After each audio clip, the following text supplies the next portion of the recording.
Livro de Provérbios, Natan, 26, Provérbios 26, versículo 20. Eu vou ler só a parte A, pegar só uma palavra desse texto, tomá-la emprestada para ministrar nesta noite, em nome de Jesus. Sem lenha o fogo se apaga. E a parte B diz: e não havendo maldizente, cessa a contenda. Bom, eu destaco a parte A, que diz: sem lenha o fogo se apaga. E destaco apenas uma palavra, que é a palavra sem. E a partir dela, a gente ministra esta noite sobre coisas indispensáveis. Senhor, muito obrigado por esta noite, desse dia, Pai, que se chama hoje. Muito obrigado por poder estar na Tua casa. Nós escolhemos a melhor parte e esta não nos será tirada.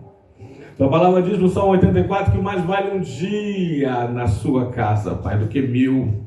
Eita, do que 1000, Pai, em qualquer outro lugar que seja. Mais vale um dia nos Seus átrios.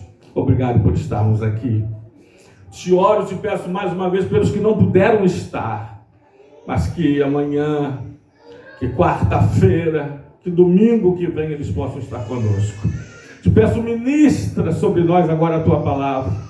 Até agora, Pai, nós te doamos, porque a adoração e a oração é o homem oferecendo a Deus, dando a Deus.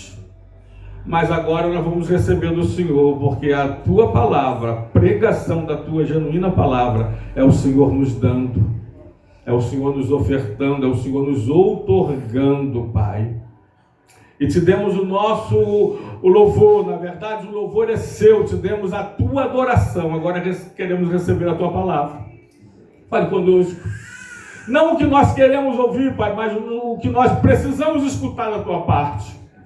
Que a Tua palavra nos pegue, que a Tua palavra nos fortaleça, que a Tua palavra nos limpe, que a Tua palavra nos lave, que a Tua palavra nos alimente, que a Tua palavra nos ilumine, que a Tua palavra nos esclareça, que a Tua palavra nos capacite, que a Tua palavra nos arme para esta guerra espiritual, que a Tua palavra vá e faça o que lhe apraz e prospere para tudo aquilo pela qual o Senhor designou. Em nome de Jesus, Pai.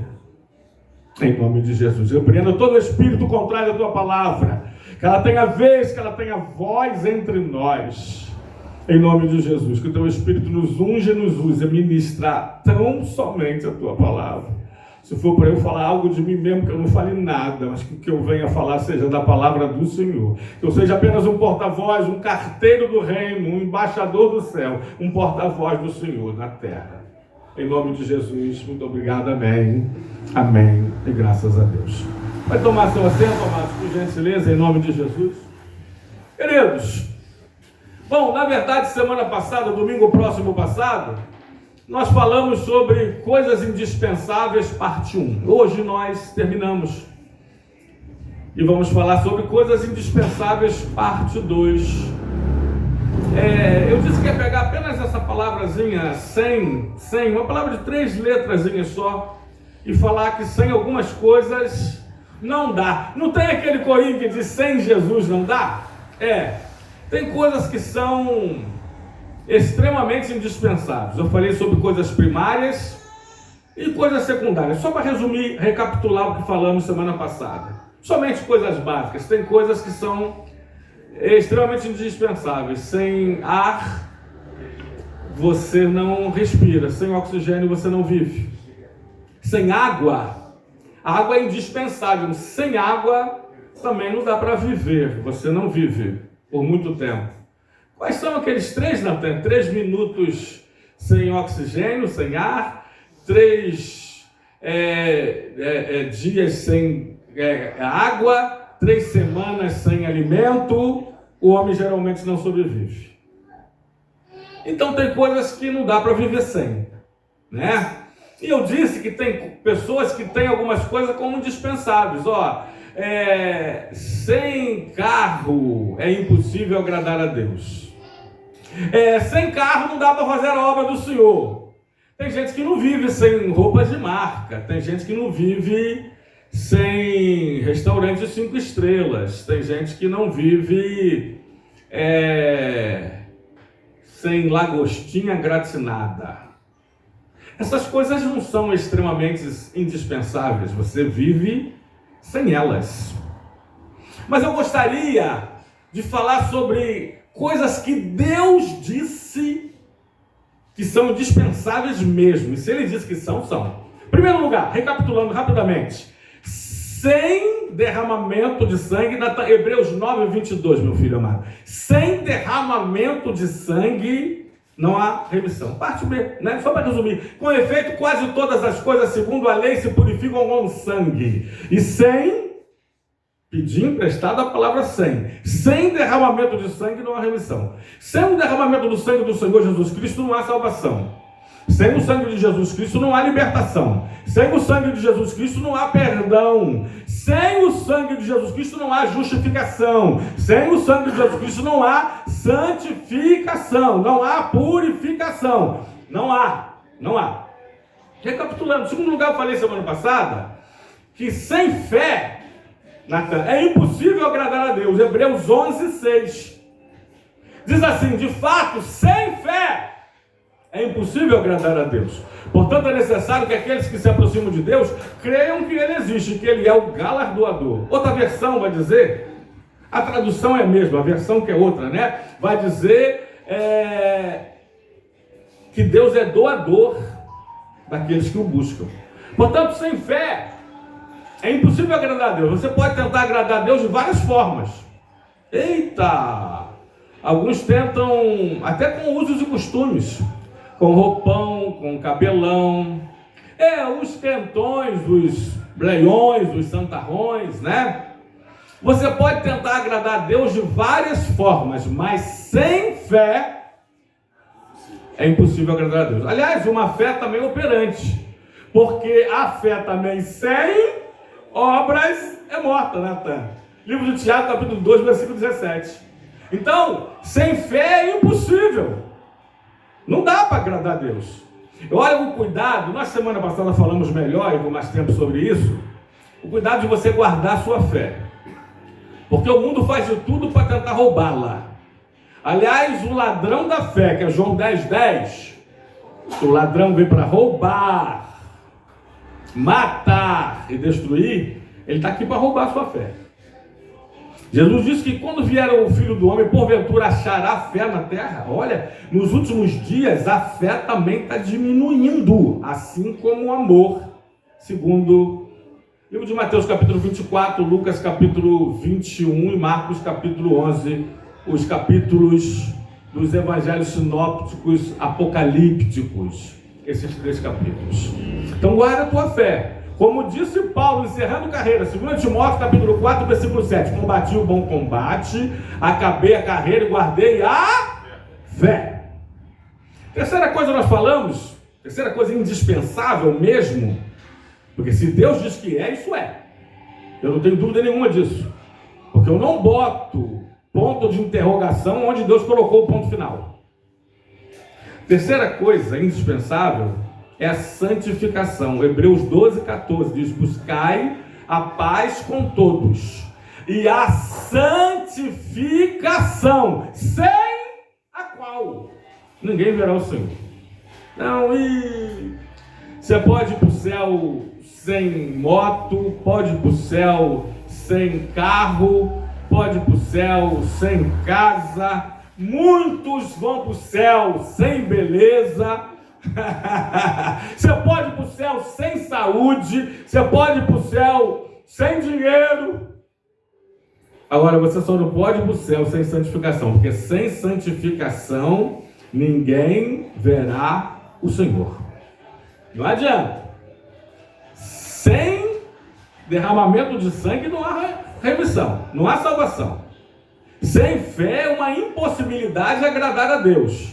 E olha que Deus diz: agrada-te do Senhor e Ele satisfará os desejos do teu coração.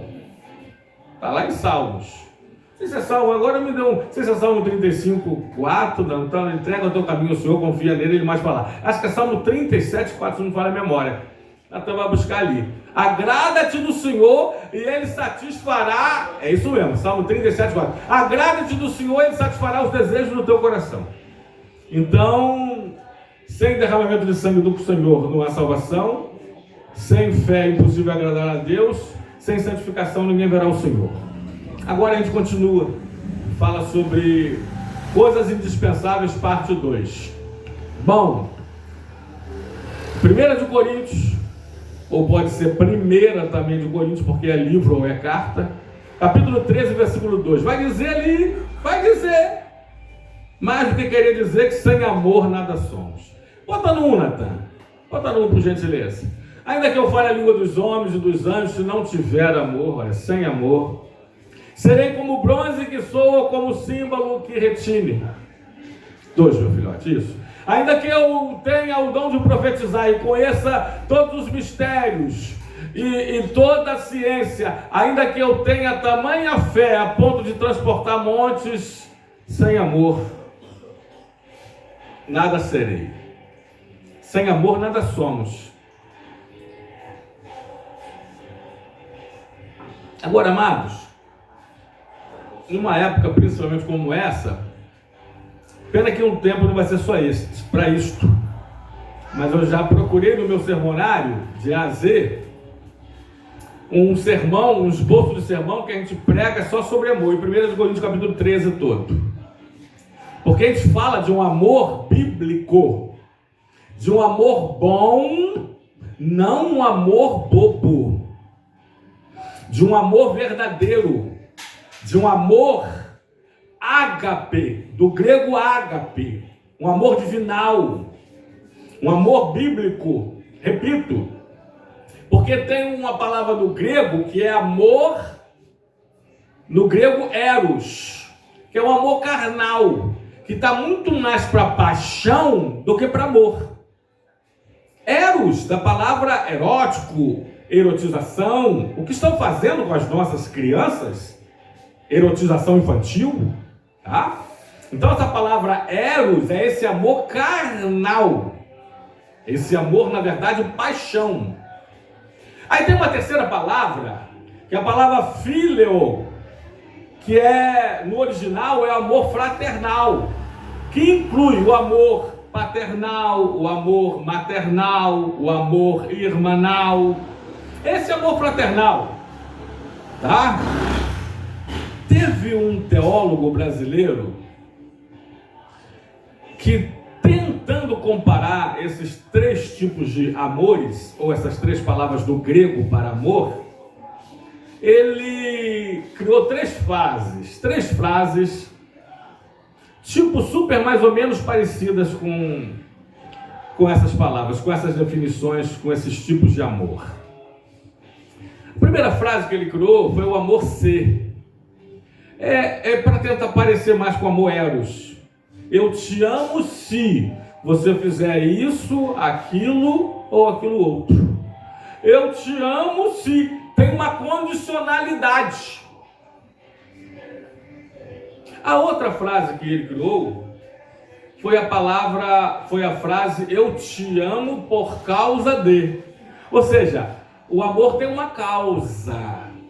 Eu te amo por causa dos seus lindos olhos. Azul Ferrari, se bem que o mais adequado é o vermelho Ferrari, né? Eu te amo por causa dos seus lindos cabelos. Então tem uma causa. Mas para tentar, se é que dá, quiçá comparar com amor ágape, ele inventou uma frase chamada amor apesar de. Eu te amo apesar de. Não é por causa de. Deixa eu exemplificar aqui com todo amor e carinho. Eu amo minha esposa apesar dela ser esquecida. Só para vocês entenderem. Eu amo meu filho, apesar dele ser espalhafatoso.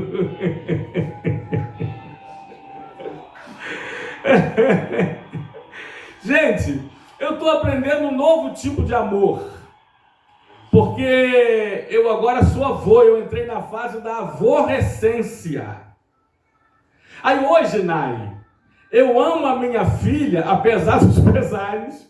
Hoje eu estava tentando ver, meu Deus, eu me perguntei, eu ensinei aqui na psicanálise, ou dando uma palhinha, quer saber um pouquinho de autoconhecimento?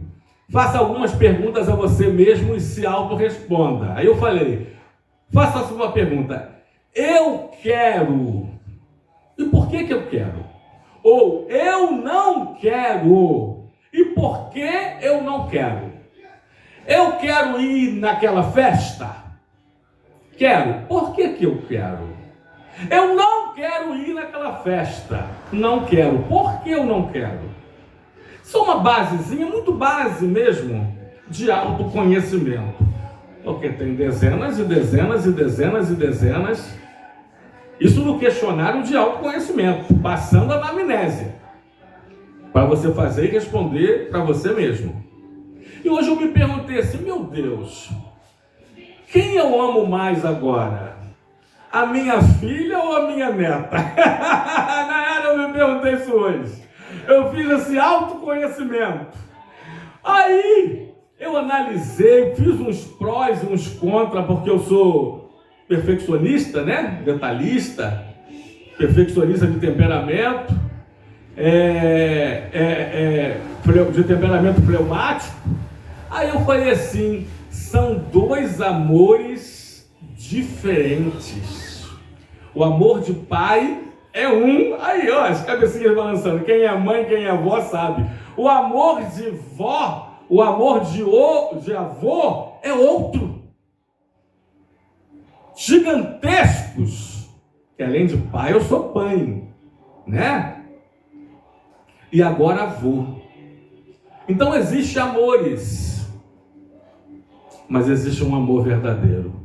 Aliás, deixa eu falar de um amor que Deus, não tendo com que comparar, Natan Isaías, Deus fala assim, olha, ainda que uma mãe que amamente o seu filho esqueça dele, eu de ti jamais me esquecerei. Deus, não tendo nenhum amor para tentar comparar com o seu, ele lembra da mãe, fala, ainda que uma mãe que amamente o seu filho esqueça dele, eu de ti jamais esquecerei.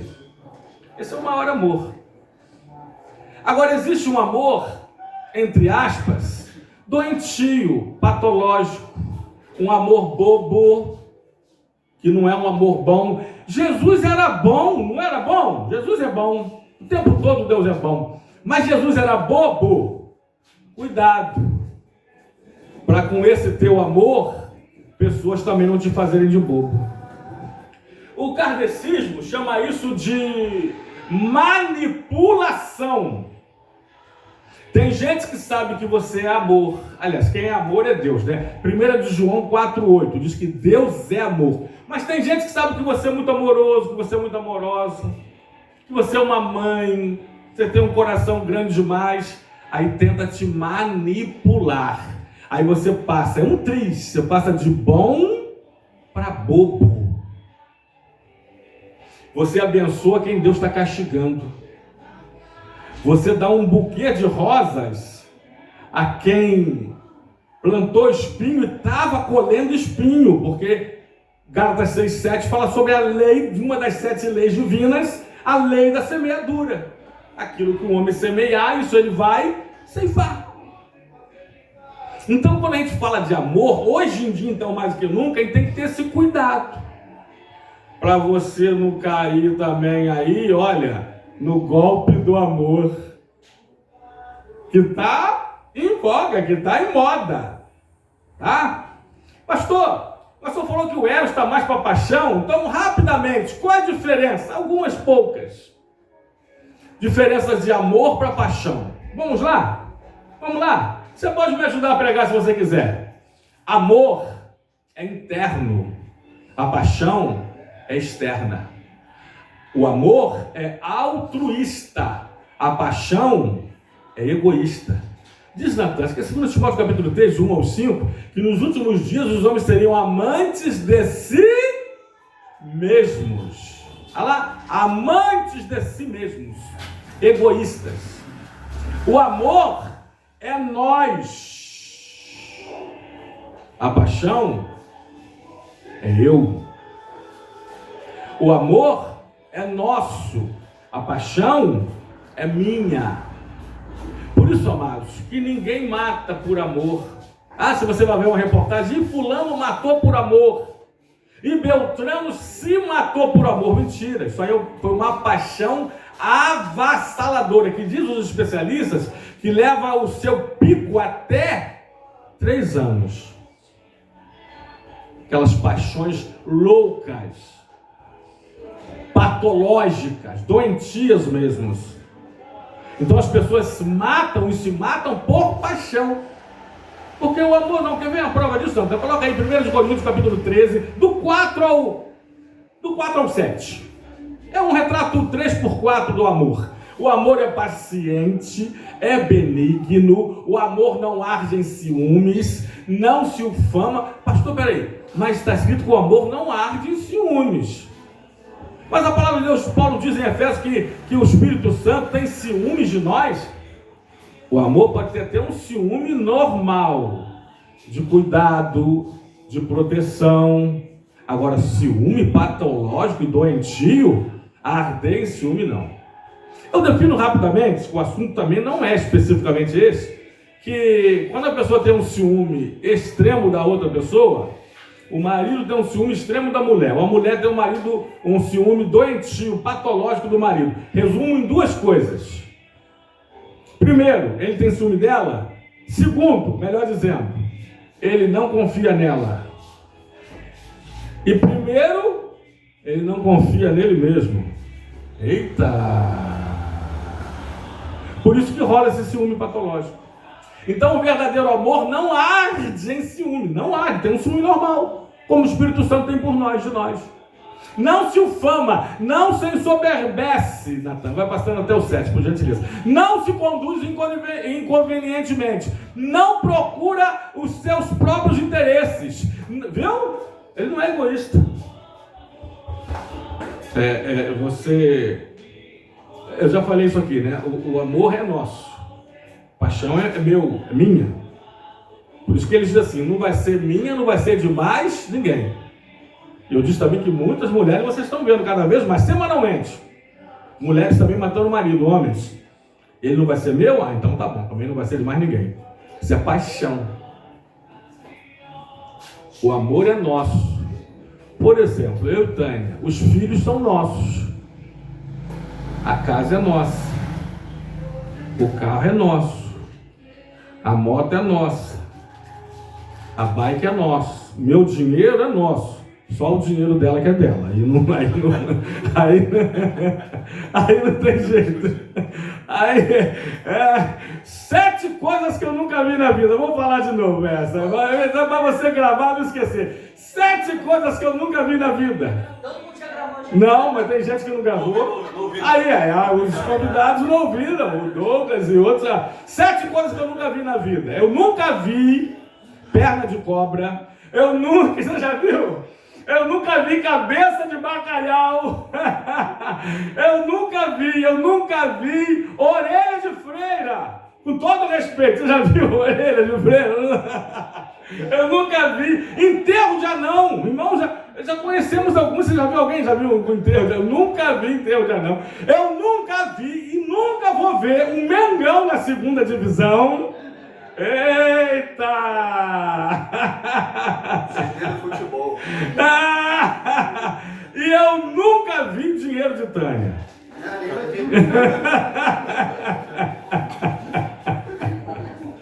7 coisas que eu nunca vi na vida. Mas o amor é nosso.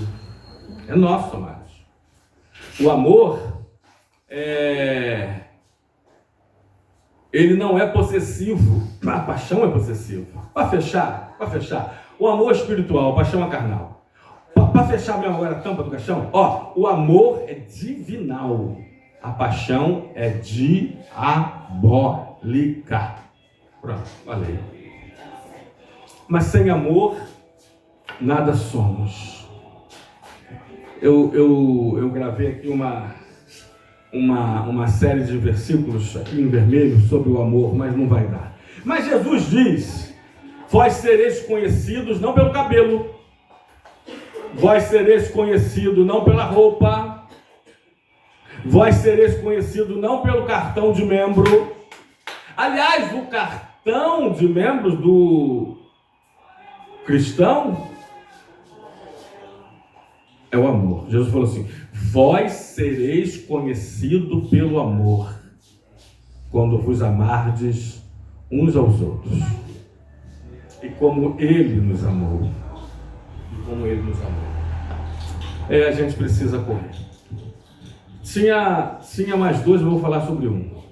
Tinha um sem a palavra, Gatão. Achei aqui, mas não vai dar. Não vai dar, hoje nós temos ceia. Mas sem a palavra nós não vivemos. Sem a palavra de Deus não dá. Não tem como. Aliás, bom, deixa eu te falar, deixa eu dizer. Com ela, com a palavra, com oração, já está difícil. Imagine sem. Sem palavra não dá, sem oração não dá. De novo, convoco toda a igreja para os trabalhos de oração, amados. Venha orar. Porque sem oração não dá. Mas para resumir, para fechar, coloca aí, Natan, último lugar. Livro de João, capítulo 15, versículo 5.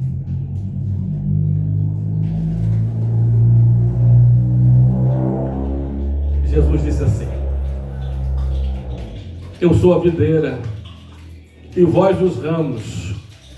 Quem permanece em mim e eu nele, esse dá muito fruto, porque sem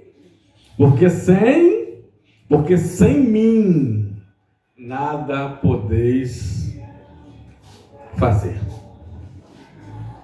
Sem Jesus não dá. Sem derramamento do sangue do Cordeiro de Deus que tira o pecado do mundo, João 1,29, não há salvação.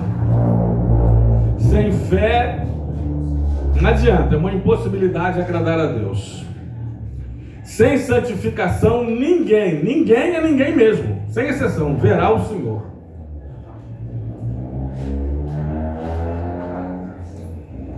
Sem amor, nada somos.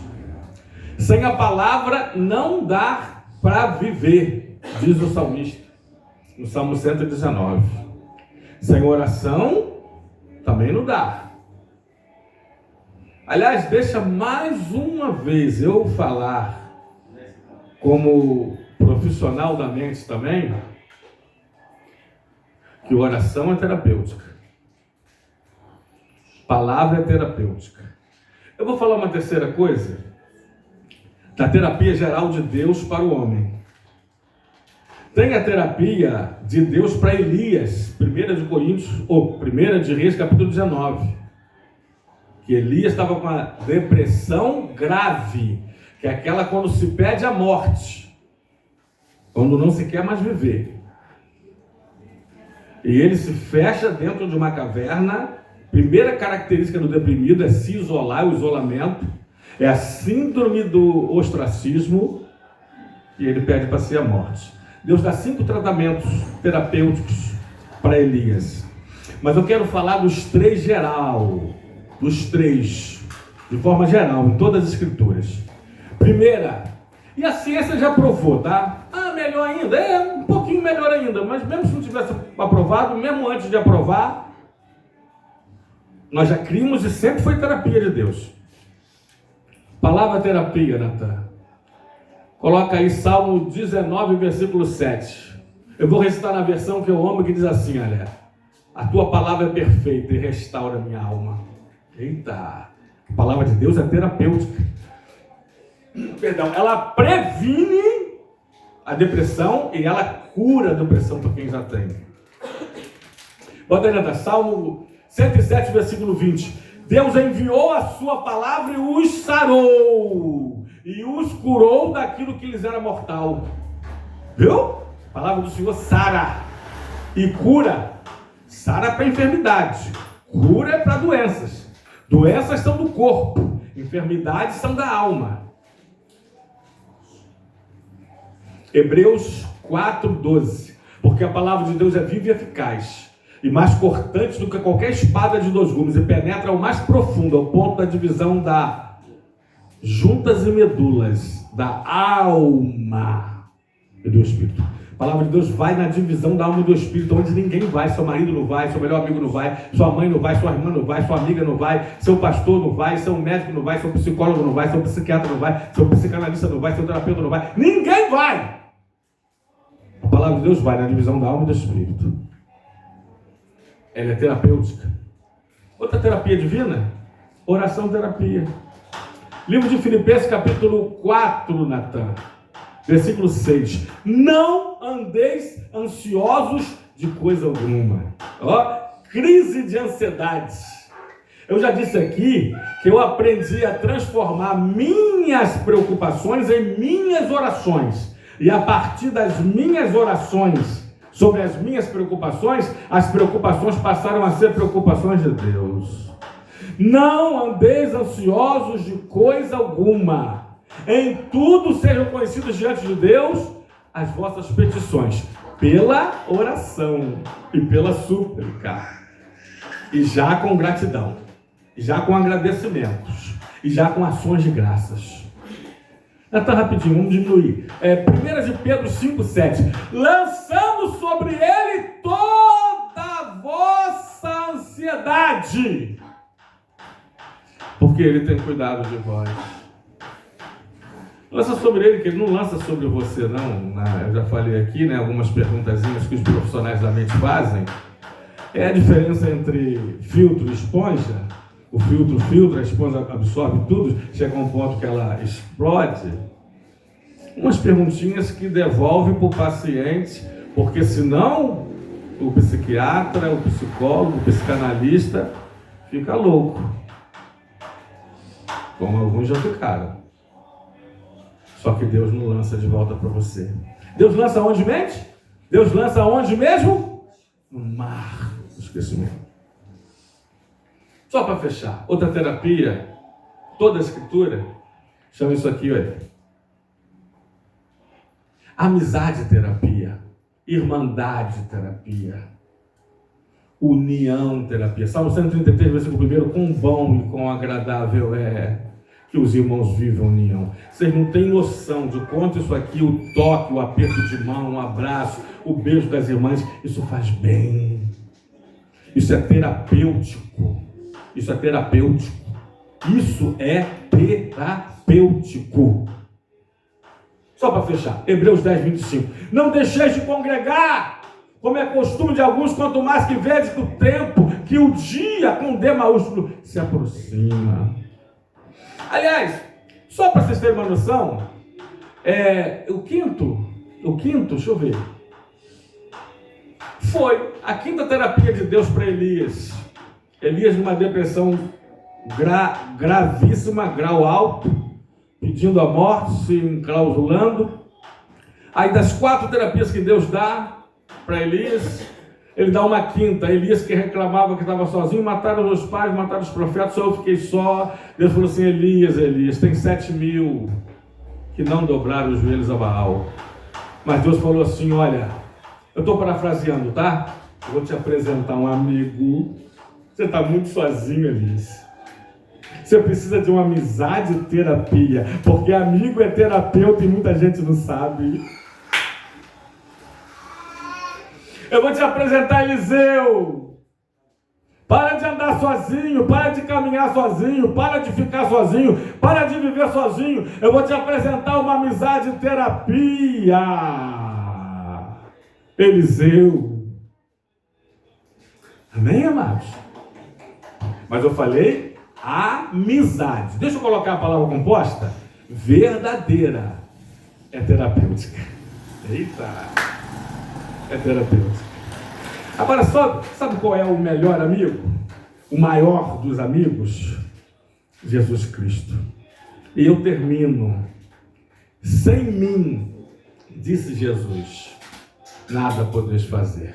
Para fechar, sem derramamento de sangue, não há remissão, não há salvação. Sem fé, é impossível agradar a Deus. Sem santidade, ninguém verá o Senhor. Sem amor, nada somos. Sem a palavra do Senhor, não vivemos. E sem mim, disse Jesus, nada podeis fazer. Você pode aplaudir o Senhor nesta noite?